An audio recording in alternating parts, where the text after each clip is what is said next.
आंख का पानी जिसका मर गया उसके पास कुछ नहीं रह गया।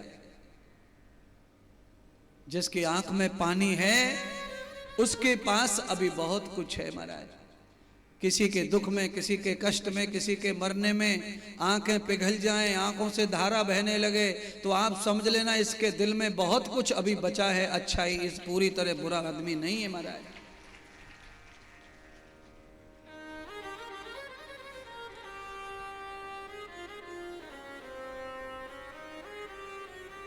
अंदर का जब हृदय रोता है तो आंख से पता चलता है, और जब बुद्धि रोती है तो मुंह से पता चलता है। इतना फर्क है। मैं तुम्हें सिखाने आया हूं कि बुद्धि जब रोएगी तो चालाकी से रोई जाती है, और दिल जब रोता है तो रोने को कोई छुपा सकता नहीं है महाराज। आंखें टपक टपक टपक टपक करती हैं पर मुख आवाज नहीं करता, मुंह नहीं रोता।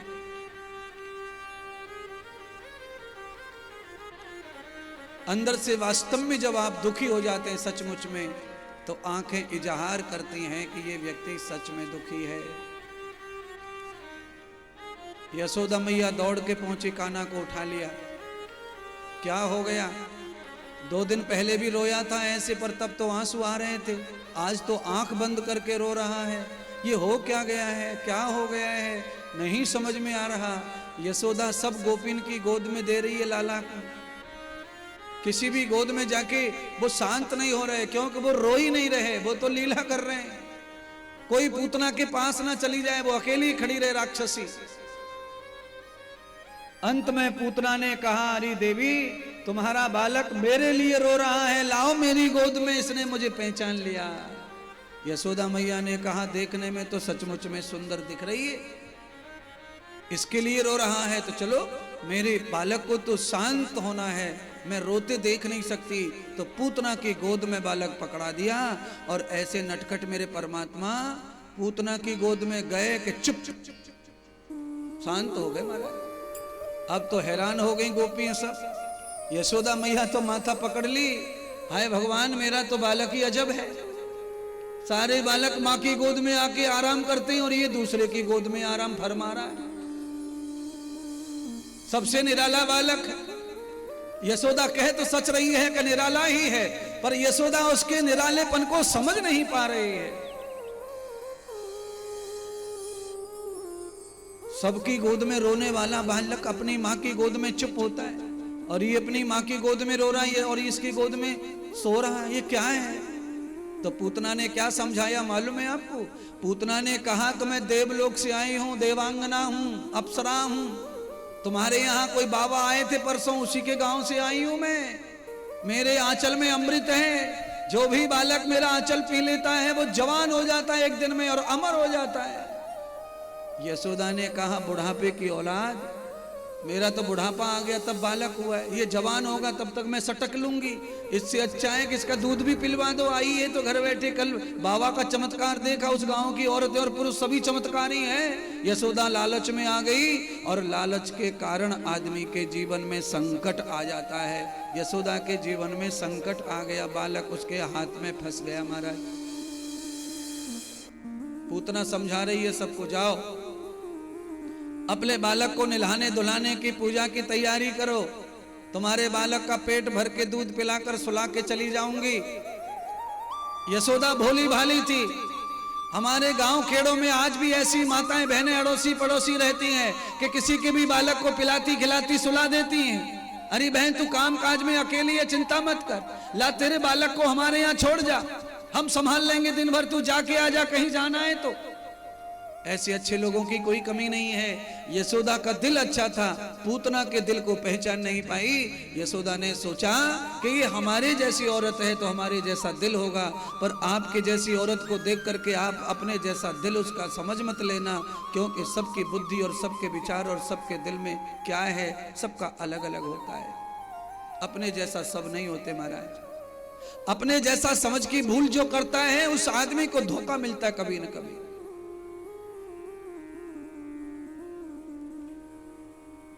इसीलिए संसार संभल के चलने का काम है।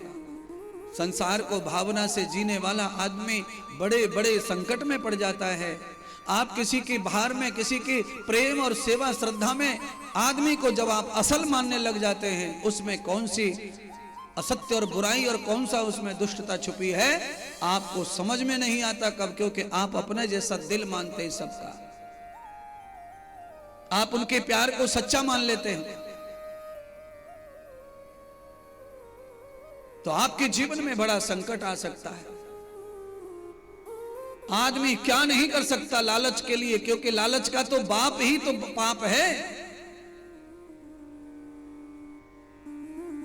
आदमी को जब लालच होता है तो वो किसी भी घिनौने पाप को, किसी भी घिनौनी चीज को वो रास्ता देता है, उसको गढ़ता है, योजना बनाता है उसकी।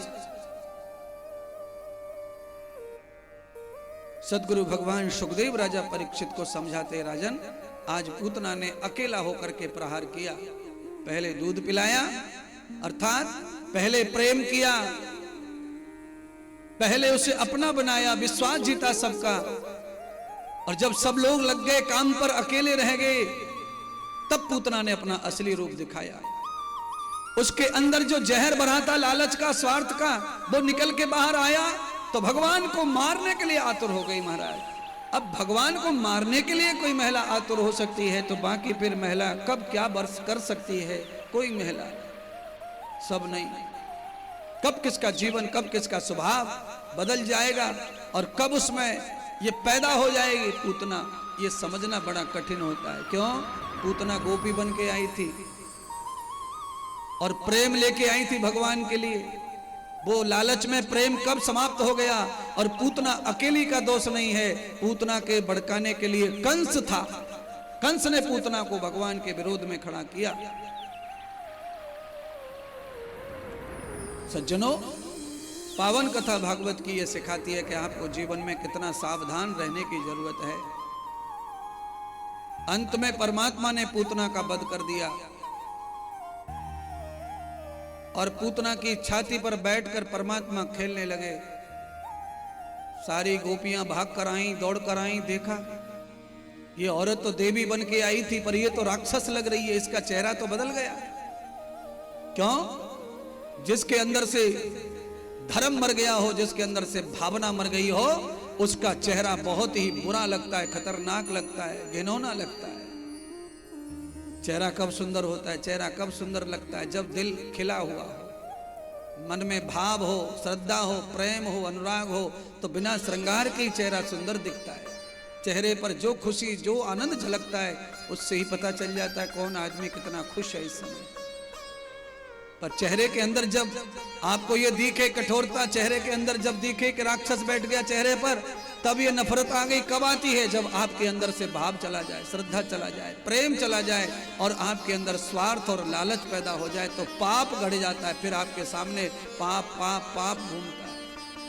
फिर आप कितना भी बड़ा पाप करेंगे, आपको कोई चिंता नहीं रहेगी कि क्या परिणाम होंगे इसके आगे चल के, पर लालच के कारण आप पाप में पैर रख देते हैं, आपकी श्रद्धा को मार देते हैं, भाव को मार देते हैं, आपके सारे संबंध तोड़ देते हैं और ये तक भूल जाते हैं कि ये साक्षात नारायण परमात्मा भगवान है।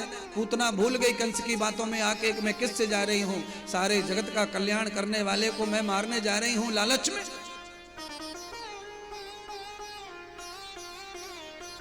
पूतना का वध हो गया भगवान के हाथों से। परमात्मा हद ही मौका देते हैं सबको। अंत जब हो जाता है, कोई जब मार्ग नहीं दिखता तो परमात्मा भी वही करते हैं। अंत कर दिया पूतना का। सारे ग्वाल वाल गोपियां सब दौड़ कर आए, कन्हैया जी को उठाया, नंद बाबा को सूचना दी गई, नंद भाग कर आए, जल्दी से जल्दी शरीर करो पवित्र, घर को पवित्र करो। तो कैसे पवित्र करें? तो पूतना के शरीर को जमीन में गाड़ दिया गया और अंत तो गत्वा भगवान के सारे घर को धोया गया और भगवान श्री कृष्ण को गौशाला ले जा करके गाय की दर्शन करवाए, गौमूत्र से स्नान करवाया, गाय की धार मारकर लाला का स्नान हुआ, यमुना जल से स्नान हुआ, पीने का पानी जो गोकुल में कुआं था, कुएं के पानी से स्नान हुआ। सुंदर सा भगवान को काला टीका लगाया, काजर लगाया, हाथों में नजरबंद बांधे, पैर में पायजेब बांधकर तिलक लगाया, मोर की पंख बांधी और वस्त्र पहनाकर सुंदर पालना में कन्हैया को डाल दिया और सारी गोपियां भगवान के आनंद में झूमने लगी। अर्थात भगवान को पवित्र करने के लिए गाय का सहारा लिया गया। गाय के, गऊ के दूध, मूत्र और गोबर, ये हमारे हिंदू धर्म में इसको सब पवित्रता के लिए यूज करते हैं महाराज। हमारे हिंदू धर्म में तो भगवान का जो अभिषेक होता है उसमें भी गाय का दूध और मूत्र और घी, ये तीनों का सेवन होता है। पंचामृत, पंचद्रव्य, पंचगव्य, तो जब पंचगव्य बनाते हैं तो उसमें से तो 4 चीज 3 चीज तो गाय से ही आती पंचगव्य में। इसीलिए गाय इतना पवित्र शरीर है कि उसके शरीर में रहने वाला मल और मूत्र जो सारी सृष्टि में दूषित माना जाता है, उसको हम पवित्रता के लिए अपने घर लाते हैं, गोबर को लीप कर अपने घर को शुद्ध मानते हैं। मूत्र से तो अब कहने के लिए कुछ बचा नहीं है। मूत्र तो विज्ञान भी, पूरे विश्व की दुनिया की लैब में मूत्र को सिद्ध कर दिया गया है कि मूत्र कैंसर को भगाने में बहुत सहायक होता है। अब ये लैब जब सिद्ध कर रहा है तो अब उसको नकारने वाले नकारते रहो, कोई फर्क नहीं पड़ता। साइंस ने मान लिया। महाराज, गाय के गोबर से पेंट बन रहा है, कलर, घरों में जो कलर कर रहे हैं हम लोग, ट्रैक्टर, एशियंट वगैरह वगैरह कंपनी, ऐसे गोबर से, गाय के गोबर के रस से, गाय का गोबर निचोड़ कर जो पानी निकलता है उससे बढ़िया कलर बन रहा है। कोई केमिकल नहीं है, ओरिजिनल कलर बन रहे हैं अच्छे अच्छे। और कोई जानवर ऐसा नहीं है जिसके गोबर से कलर बनाया जा सकता है। गाय के गोबर की गौरी मरे हुए आदमी के नसीब आ जाए तो कितना भाग्य है। महाराष्ट्र में तो एक गौरी के लिए लोग तरसते ही, मर जाए कोई तो गाय का एक उपला, एक गौरी मिल जाए, एक कंडा मिल जाए।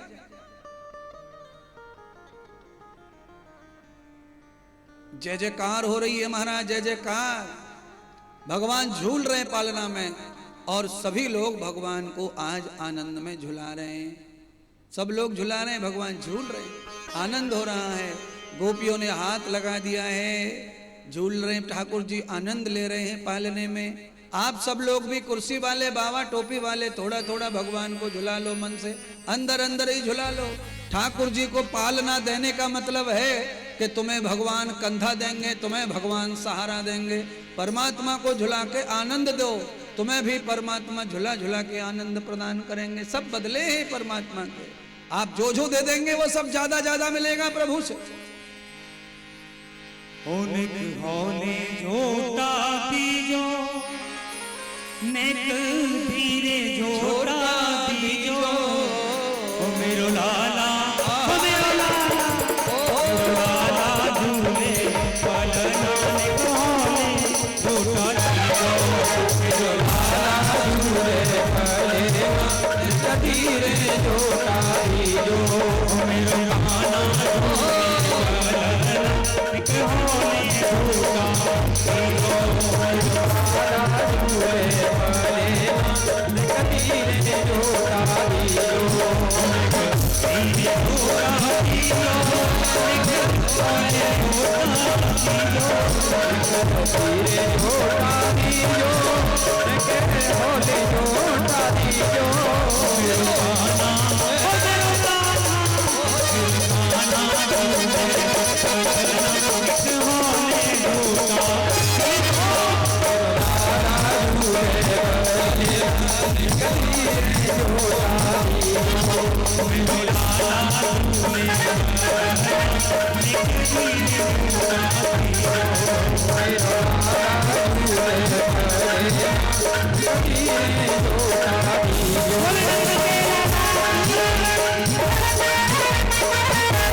लाला ने तबला की ढोलक के ऊपर कर ले टन है। पीछे वालों हाथ लगा लो झूला से, कुछ धुल जाए तो धुल जाए। रत्न जड़ित यक बनो रे पालना, यक बनो पालना, जड़ित यक बनो पालना, रतन जड़ित यक बनो पालना, रतन जड़ित यक बनो पालना, रतन जड़ित यक बनो पालना, रतन जड़ित यक बनो पालना, रतन जड़ित यक बनो पालना।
बोलिए श्री बाल कृष्ण भगवान की जय हो।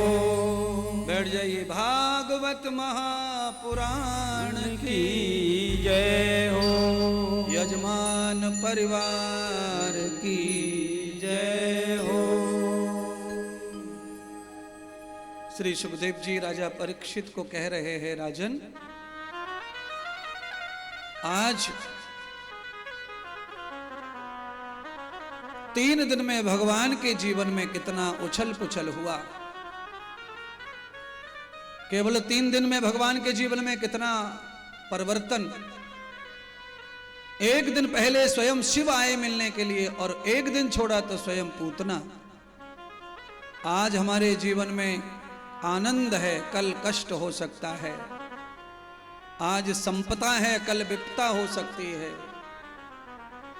ये कथा सुनकर आदमी को यह महसूस और इतना उसके अंदर ज्ञान पैदा हो जाना चाहिए कि उसके अच्छे भले जीवन में कब संकट आएगा, उस संकट को लड़ने के लिए, सहने के लिए, भोगने के लिए ये कथा सिखा रही है।